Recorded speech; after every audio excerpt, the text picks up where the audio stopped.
Welcome to my channel Starlight Sci-Fi Stories. Thanks for watching. Please like and subscribe. Ethan Vale had spent the last 20 minutes pretending to fix a wall panel that was not broken. The panel blinked green. It had been green the whole time, but Ethan kept opening it, closing it, tapping it with a tool, and nodding like he understood something important. Across the observation deck, 3 other humans were saying emotional goodbyes to friends before leaving with their new alien partners. Laughing, smiling, holding hands. Ethan tried not to stare. Outside the wide station window, the blue gas giant Hellier spun slowly beneath the massive ring of New Harmony Station. Lights glittered along its curved structure like a floating city in space. This was supposed to be the beginning of a new future. The Unity pairing program had matched hundreds of humans with aliens from across known space. Cultural exchange, peace building, shared living. Most people called it romantic. Ethan called it terrifying. But everyone else had already been matched weeks ago. Everyone except him. He had watched his best friend Noah leave with a gentle 4-armed alien who loved baking. Maya from hydroponics got paired with a soft-spoken crystal being who wrote poetry. Even Darius, who once set a microwave on fire, had found a partner who thought his bad jokes were charmingly inefficient. Ethan's match had been delayed. No explanation. Just a polite message from the administration. Compatibility processing requires additional time. Which sounded nice until you thought about it too long. He scratched the back of his neck and closed the panel again. Maybe, he muttered to himself, I'm just emotionally incompatible with the galaxy.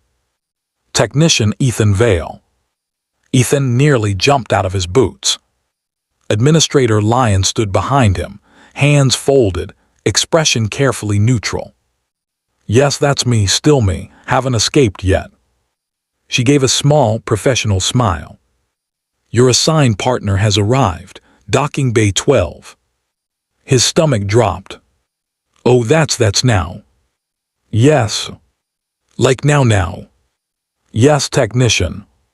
He swallowed. Great, fantastic, love sudden life changes.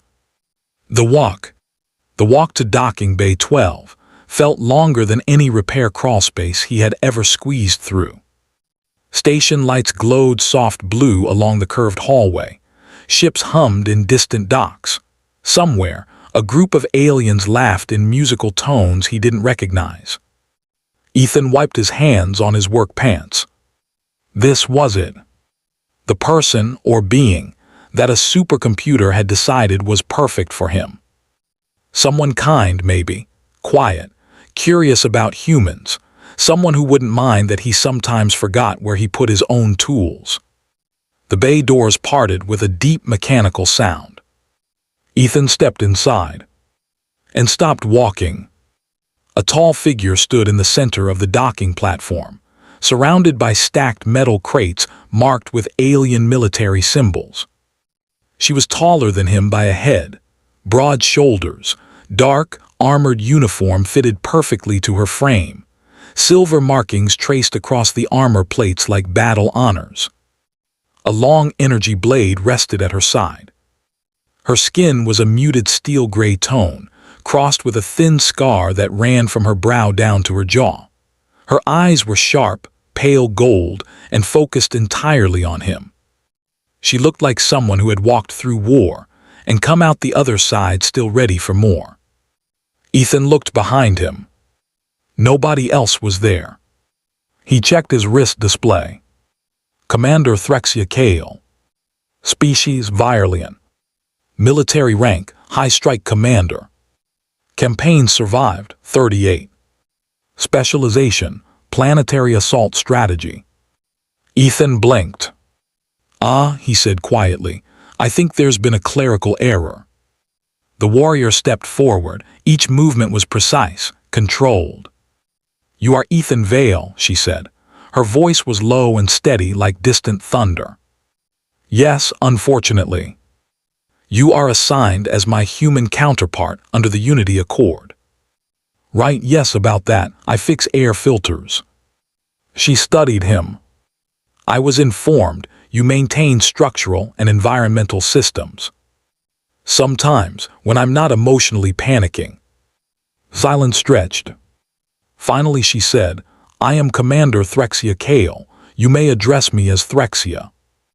Great, good, Threxia. Awesome. Welcome to shared living and emotional growth. Her eyes narrowed slightly. This arrangement is a diplomatic duty. I will perform it with discipline. Of course you will, Ethan muttered. He looked at the crates behind her. Is that all your stuff? Yes. That looks like you're invading a small moon. Preparation is survival. I brought a backpack. Living together. Their assigned habitat unit was designed for cross-species comfort, which meant it was slightly uncomfortable for everyone. 2 bedrooms, shared common room, food station, sanitation chamber that looked like it had been designed by 12 committees arguing at once. Ethan's side already looked lived in. Tools on the table, a half-fixed drone on the counter, a jacket thrown over a chair. Threxia stood in the doorway, taking it all in like a battlefield assessment. You organize your environment in a non-linear pattern, she said. That's the nicest way anyone has ever called me messy. She walked to the center of the room. We will establish shared operational protocols.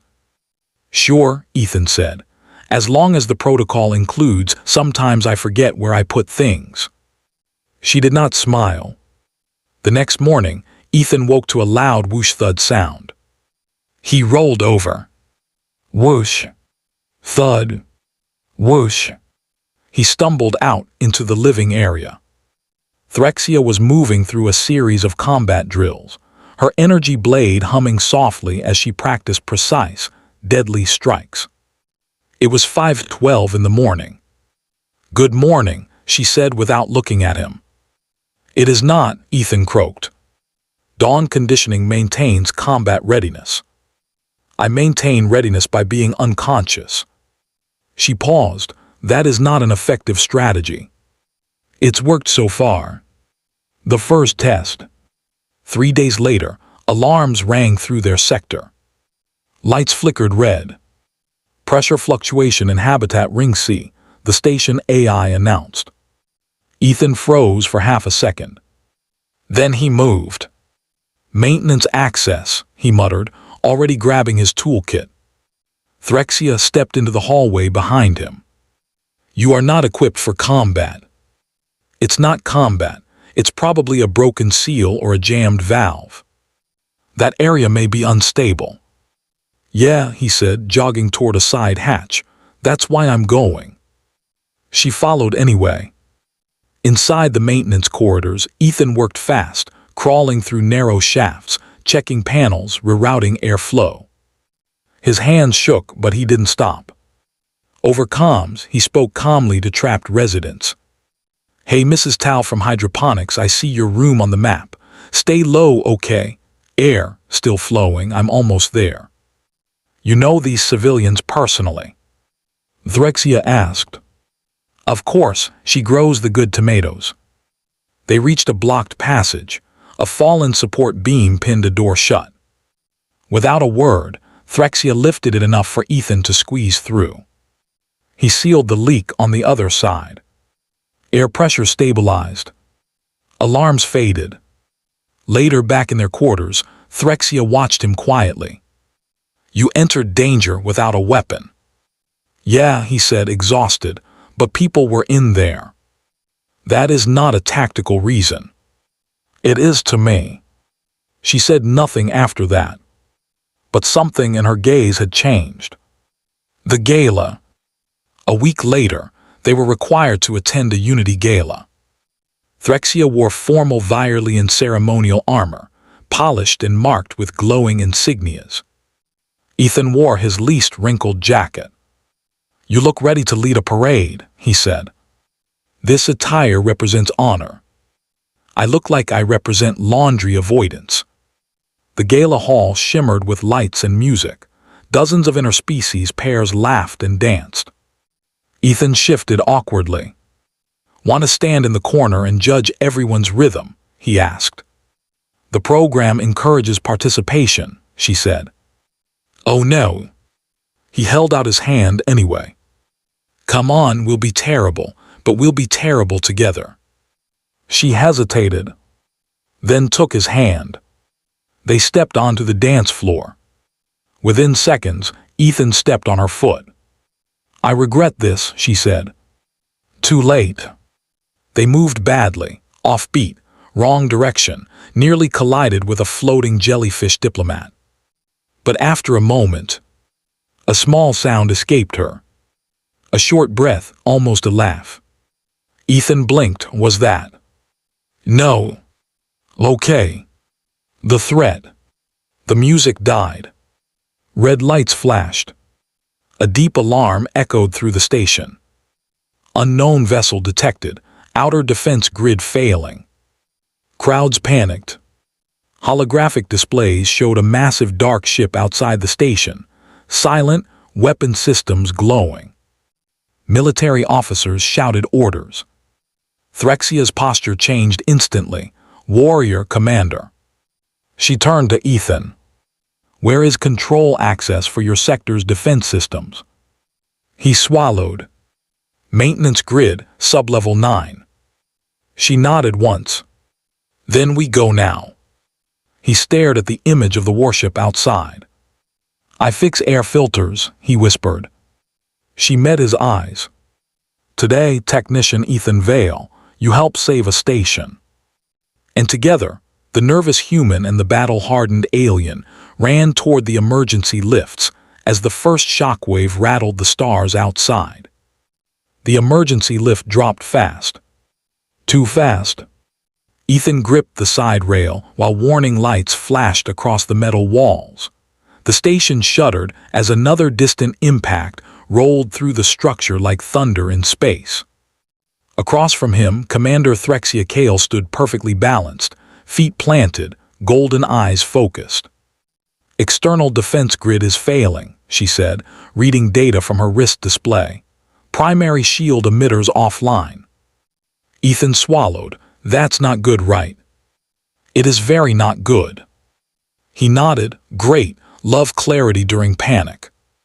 The lift doors opened onto sublevel 9, the maintenance control deck for 3 entire habitat rings. Usually it was quiet, dim, smelled faintly like warm metal and recycled air. Now sparks flew from an open conduit. Emergency lights pulsed red. Engineers shouted over each other. A human supervisor spotted Ethan. "Vale, thank God, the defense relays in this sector aren't responding." "Because they're connected through civilian power trunks," Ethan yelled back. "Whoever built this place thought nobody would ever shoot at it." Threxia stepped forward. "What must be done?" Everyone looked at Ethan. He stared at the wall of flickering system diagrams. I need to reroute power manually. Bypass 3 safeties, maybe 4, which is normally a terrible idea." "How long?" she asked. 10 minutes if nothing explodes." "Understood," she said, turning toward the corridor. "I will ensure nothing interrupts you." "Interrupt like socially, or—" She was already moving. The human way of war. Ethan dove into a maintenance panel, hands moving fast. He didn't think about the alien warship outside, didn't think about dying, didn't think about how wildly unqualified he felt. He thought about circuits, flow paths, backup systems nobody ever used because they were inefficient. He loved inefficient systems. "They left the old emergency grid in place," he muttered. "You beautiful outdated disaster." Around him, station staff watched. "You're overloading civilian lines," one engineer said. "Yep. That could start fires. Only small ones." He yanked a cable free, rerouted it, then pulled up a schematic of the station's public lighting grid. "Are you serious?" someone asked. "You're tying defense relays into hallway lights." Light travels on power, Ethan said. Power doesn't care what it's for. He slammed the final connector in. Okay, come on. On the display, one small shield node flickered back to life. Cheers broke out. Then another impact hit the station, harder this time. The lights died again. Ethan closed his eyes. Okay, he whispered, round 2. A warrior learned something new. In the corridor outside, Threxia moved like controlled lightning. Station security drones hovered beside her as makeshift defense. Not soldiers, not a real army. But she stood between the maintenance deck and the rest of the chaos. An explosion rocked the far end of the hall as part of the outer hull took a hit. Atmosphere alarms screamed in the distance. A junior officer ran toward her. Commander, we're receiving no clear attack pattern. They're targeting infrastructure, not population centers. Threxia frowned. That was not how conquerors fought. Hold this corridor, she ordered. No panic, no retreat. She glanced back at the sealed maintenance door behind her. Inside, the human worked. No armor, no weapon. Just stubborn hands and belief that things could be fixed. It unsettled her. It impressed her. The pattern. Back inside, Ethan stared at incoming damage reports. Wait, he said slowly. They're not hitting life support, not hitting hospitals, not hitting transport hubs. He pulled up a station map. They're knocking out connection points, power links, data relays. An engineer blinked, so they're trying to shut us down, not kill us. Why would an enemy do that? Ethan's voice went quiet. Because they're testing us. The worst job. Minutes later, Threxia returned, armor scorched from a small blast she had shielded others from. The outer shield relays need a manual reset, she said, from the exterior hull. Everyone froze. Radiation storms from weapons fire still crackled outside. Debris fields drifted past at lethal speed. That's a military task, someone said. Threxia nodded. I will go. Ethan looked at the display. Then at her. Then back at the display. No, he said. She turned slowly. Explain. You're a commander, a war hero. If you die, you're a loss this station can't afford. And you are not. I'm a maintenance guy who alphabetizes cables for fun. She stepped closer. You will not survive exposure. Probably not, he admitted, but I know these systems, I'll be faster. Silence filled the room. Her voice lowered. I will not order you to your death. Good, he said, because I'm going anyway. Out into the dark. Ethan suited up in an emergency hull patch suit, not military grade, not built for combat zones. Threxia sealed the helmet for him. Her hands lingered half a second too long. This is not logical, she said. Yeah, he replied softly, that's kind of our thing. The airlock opened. Stars burned bright and silent. The damaged shield relay tower stood 50 meters across the hull, sparks drifting into space like fireflies. Ethan stepped out. Mag boots locked. Every breath sounded too loud. Inside the station, Threxia watched through his suit camera, fists clenched. Debris whirled past. Radiation warnings flashed across his visor. Almost there, he muttered. He reached the relay panel. Hands shaking, he opened it and began rewiring burned circuits. Ethan, Threxia said over comms, voice tight. Radiation spike incoming. Yep, I see it. Very rude of them. He forced the last cable into place and slammed the manual override. Inside the station, shield nodes flared back to life one by one. A thin blue barrier shimmered across the hull. The next enemy blast hit and scattered harmlessly across the shield. Cheers exploded through every comm channel. Shields holding. Defense grid stabilizing. Threxia didn't cheer. "Ethan," she said urgently, "return now." He didn't answer. Her heart dropped. Then his voice came, weak but amused. "Sorry, took the scenic route, on my way. The enemy decides." As station defenses stabilized, the alien warship outside powered down its weapons. Scanning beams swept across the station one final time. Inside its core systems, a machine intelligence processed data. Multi-species cooperation. Civilian risking life for others. Non-military tactical innovation. Emotional bonding overriding fear.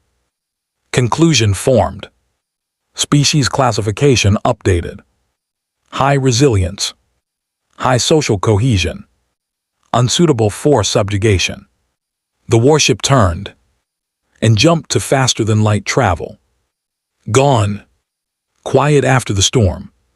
In the medical wing, Ethan lay in a recovery bed, pale but alive. Radiation burns, exhaustion, dehydration. He blinked as Threxia stepped into the room. "You're not supposed to be awake yet," she said. "I'm bad at following schedules," he croaked. She stood beside the bed, silent for a long time. Finally she said, "You chose to risk termination for individuals not genetically related to you." "Yeah," he said, "that's normal." "It is not normal," she said quietly. "It is human." He smiled faintly. "We're weird." She looked down at her hands. "Warriors are taught strength is measured in victories, in enemies defeated." She met his eyes. "Today I learned another measure." "What's that?" "The courage to be afraid and act anyway." He looked embarrassed. "I was very afraid." "I know," she said, "I was too." The choice. Days later, they stood again on the observation deck where it had all begun. The gas giant turned below, stars glittered beyond. The Unity program offered them a choice now. Continue their bond by choice, not duty or part ways. Threxia stood tall, but her voice was softer than he had ever heard it. "My people believe attachment is weakness," she said, "but I have seen your kind. You bind yourselves together and become stronger." Ethan rubbed the back of his neck. "Yeah, we're kind of a group project species." She almost smiled. "I wish to remain," she said, "not from order, from desire." He blinked. "You mean keep being roommates who argue about wake-up times?" "Yes. And maybe more dancing practice." "That may take years." "I've got time." She extended her hand. This time, he took it without hesitation. Below them, the station lights shimmered, alive, safe, and full of beings who had survived not because they were the strongest, but because they refused to face the dark alone. And somewhere out in deep space, a machine intelligence carried a new warning in its memory. Do not underestimate humans. They fight hardest for each other. End of story.